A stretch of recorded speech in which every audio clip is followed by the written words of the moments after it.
महाराष्ट्र के जो नतीजे हैं, कोई कह सकता है कि झारखंड में ऐसा क्यों नहीं हुआ, हालांकि उसके कई परिणाम वजह हैं उन परिणामों के, लेकिन महाराष्ट्र का परिणाम तो साफ कह रहा है कि इसका भी असर हुआ।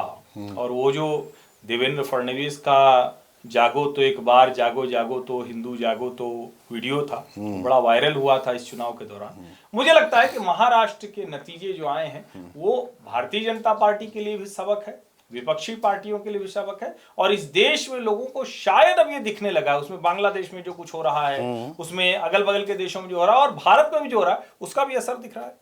निश्चित तौर पर व्यक्ति जो है वहां पर जो रह रहा है, मतलब ये इंटरनेट की दुनिया है, जिस छोटे से फोन में और टेलीविजन पे वो सारी खबरें देख रहा है, और देख रहा है कि किसका क्या चरित्र है, किसकी क्या प्रकृति है, किसकी क्या प्रवृत्ति सामने सब खुलकर आ रही है।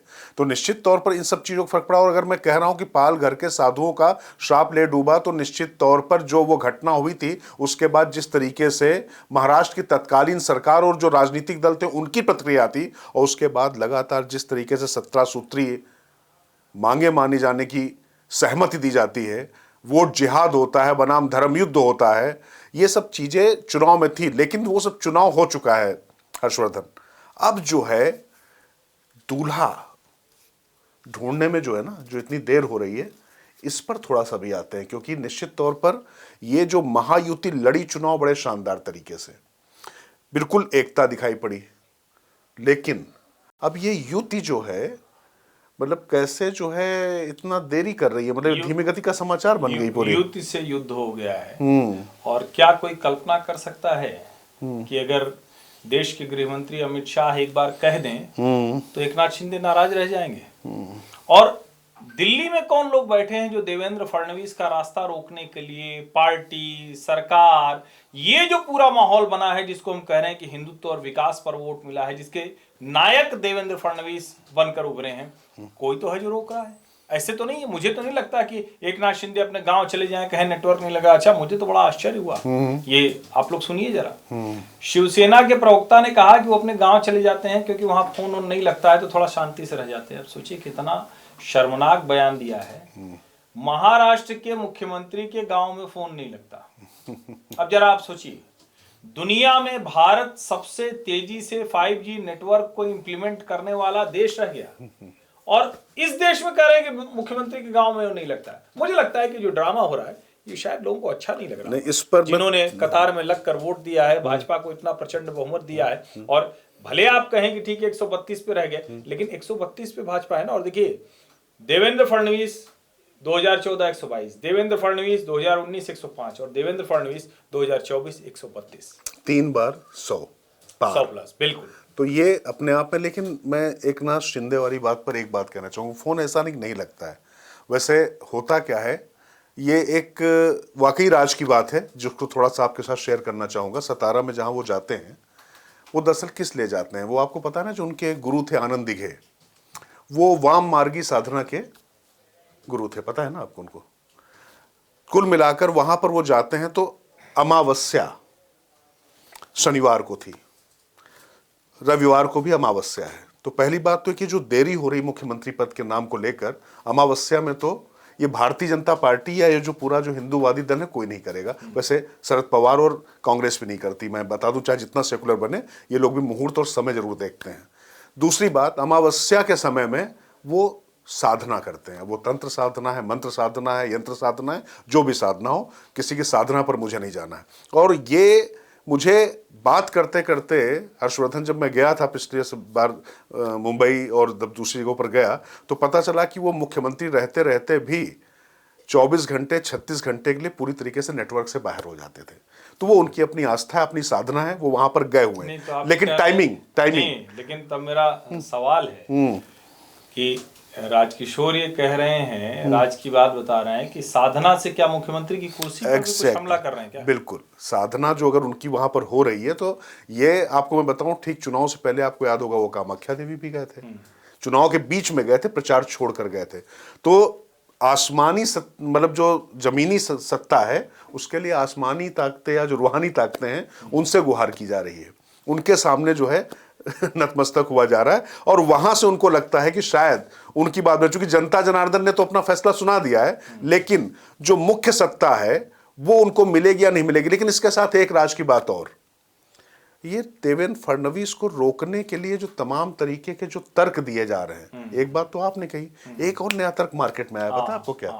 नीतीश कुमार वाला। हाँ, बिल्कुल। नीतीश कुमार का तर्क आया, अद्भुत सुनिए, कि नीतीश कुमार ने कह दिया है कि एकनाथ शिंदे को अगर नहीं बनाया तो हम समर्थन वापस ले लेंगे। तो 8 सांसद एकनाथ शिंदे के और नीतीश कुमार अपना समर्थन वापस ले लेंगे। मतलब ये कि मोदी सरकार खतरे में पड़ जाएगी, इसलिए फडणवीस को नहीं बनाना चाहिए। और नीतीश को ऐसा क्यों लग रहा है? क्योंकि अगर यहां पर एकनाथ नहीं बनते हैं, अगली बार भारतीय जनता पार्टी वहां ज्यादा सीटें लेकर आएगी, जो आएगी और लगातार आती चली जा रही है, तो फिर नीतीश कुमार की सीट खतरे पड़ जाएगी। इसको हम लोग जानते हैं क्या कहते हैं यहां पर दिल्ली में इन खबरों को? चंडू खाने की खबरें। पौधा, प्लांट, इस तरीके से चीजें रोपी जाती हैं, दी जाती हैं। एक तीसरा और तर्क दिया जा रहा है कि भैया 3 ब्राह्मण मुख्यमंत्री हो जाएंगे। हिमंतो विश्व शर्मा, अबे भैया हिमंतो विश्व शर्मा ब्राह्मण होने की वजह से वहां पर है। नॉर्थ ईस्ट में जिस तरीके से उस आदमी ने काम किया, कांग्रेस से आया हुआ आदमी, और उसने जो वहां पर पूरा रिजल्ट दिया, इसलिए वो वहां पर है। भजन लाल शर्मा की आप बात कर सकते हो, क्या वो भी ब्राह्मण की वजह से? अच्छा, देवेंद्र फडणवीस, जिसने अपनी उपयोगिता न सिर्फ साबित की बल्कि अपना पुरुषार्थ साबित किया।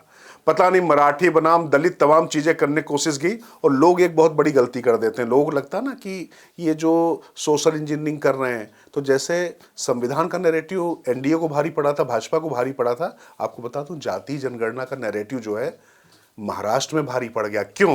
क्योंकि वहां पर तमाम लोग को लगा कि अगर ये परसेंटेज सामने आ गया तो अमुक जाति का इतना प्रतिनिधित्व है। अभी तो मान लो ओबीसी में सब है 27% में, जब उस तरीके से आ गया, और 10% मराठा को अलग से है प्रतिनिधित्व, तो जब आपकी जाति का आ जाएगा तो आपकी उतनी हिस्सेदारी रहेगी नहीं रहेगी। जैसे मीणा समुदाय मान लीजिए राजस्थान में, तो उनकी जाति के समुदाय के हिसाब से उनके अधिकारियों और उनका वो अगर आप बात करेंगे हर्षवर्धन, तो दिक्कत किसको होगी? नहीं, मैं तो दूसरी बात कर रहा हूँ। हाँ? जाति जाति करना, जाति के आधार पर मुख्यमंत्री खोजना, जाति के आधार पर समीकरण बनाना, ये भारतीय जनता पार्टी को हमेशा भारी पड़ता है। नरेंद्र मोदी क्या जाति की वजह से आज देश में सबसे बड़े नेता हैं? प्रधानमंत्री के तौर पर? क्या अमित शाह कोई देश मानता है तो जाति की वजह से मानता है? उनकी जाति के कितने लोग हैं? क्या गांधीनगर से इसलिए उनको चुना जाता है? काशी से क्या नरेंद्र मोदी को इसलिए चुना जाता है? क्या मनोहर लाल खट्टर मुख्यमंत्री थे तो इसलिए कि उनकी जाति की कोई प्रासंगिकता थी? क्या नायब सैनिक को बनाया गया तो उनकी जाति का खोज की? उनकी जाति तो 2.5-3% ही आती है। सैनिक कितने हैं वहां पर? ओबीसी पैक कहेंगे तो फिर वो दूसरी हो जाएगी। और जहां जहां भी है भारतीय जनता पार्टी जब जाति से हटकर हिंदू अम्ब्रेला की बात करती है, और देवेंद्र फडणवीस वहां उस तरह से दिखे हैं, राष्ट्रीय स्वयंसेवक संघ के साथ मिलकर जिस तरह की ये जीत, जिस तरह की व्यूह रचना की है, उसमें अगर कोई भी देवेंद्र फडणवीस के खिलाफ कोई कुतर्क लेकर आ रहा है तो मुझे लगता है वो पार्टी का, भारतीय जनता पार्टी का नुकसान कर रहा है। कोई भी पार्टी जब बड़ी होती है ना, तो उस वक्त उसको ये भ्रम होता है कि अरे हम तो जो चाहे कर। और देखिए, ये अच्छा तो नहीं लग रहा है कि कामाख्या का आपने जिक्र किया कि वो दर्शन करने गए थे।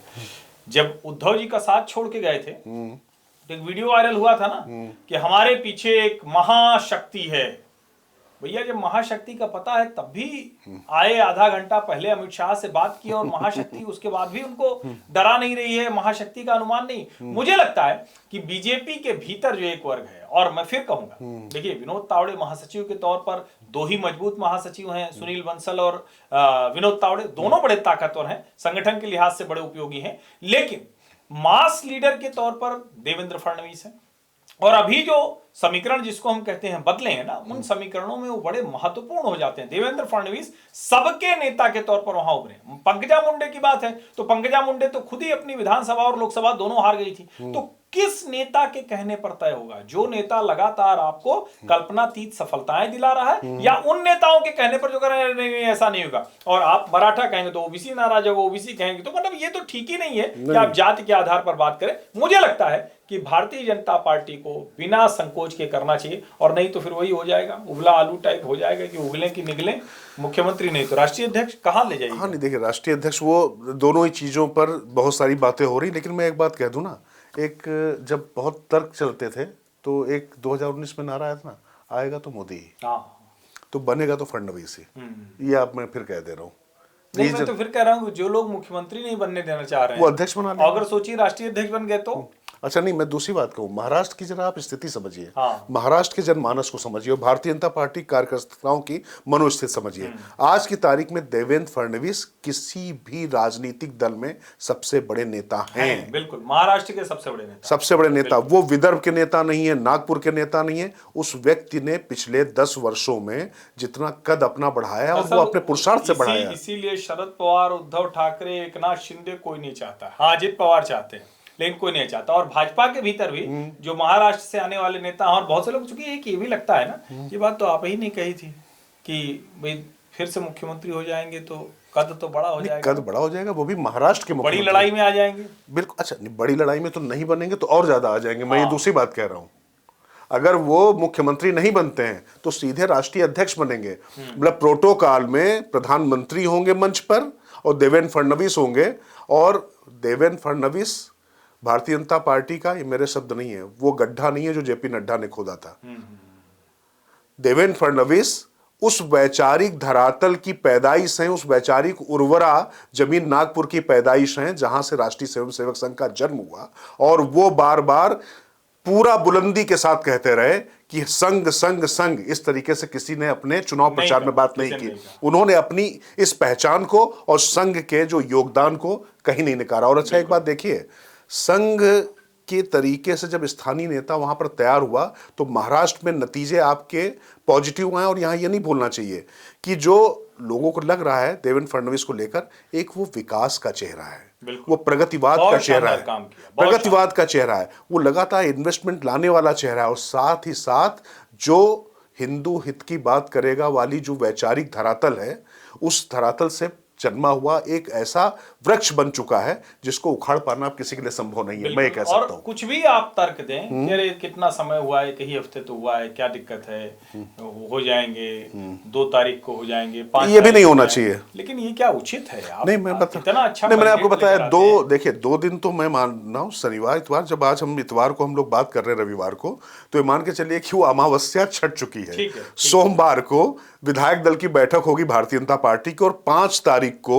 आजाद मैदान में अब कार्यक्रम होने जा रहा है। चूंकि पहले वानखेड़े स्टेडियम के बगल में होना था, लेकिन वहां कुछ मैचेस वगैरह चल रहे हैं, तो अब या तो मैचेस निरस्त करने पड़ेंगे। मुझे लगता नहीं कि वो होगा, लेकिन आजाद मैदान में काम करना शुरू हो चुका। और देखिए हर्षवर्धन जी, अगर कुछ डेट वैसे अब तक फिक्स हो गई होती ना 3-4 की, तो वो तो सरकारी उससे ही छपेंगे ना निमंत्रण पत्र। अभी तक उनके पास नहीं आया है। लेकिन अमावस्या में कुछ नहीं होगा। मैं कह रहा हूं, मुझे लग रहा है अमावस्या छटेगी, सूरज निकलेगा, अंधेरा छटेगा और कुहासा हट जाएगा, सारी चीजें सामने आ जाएगी।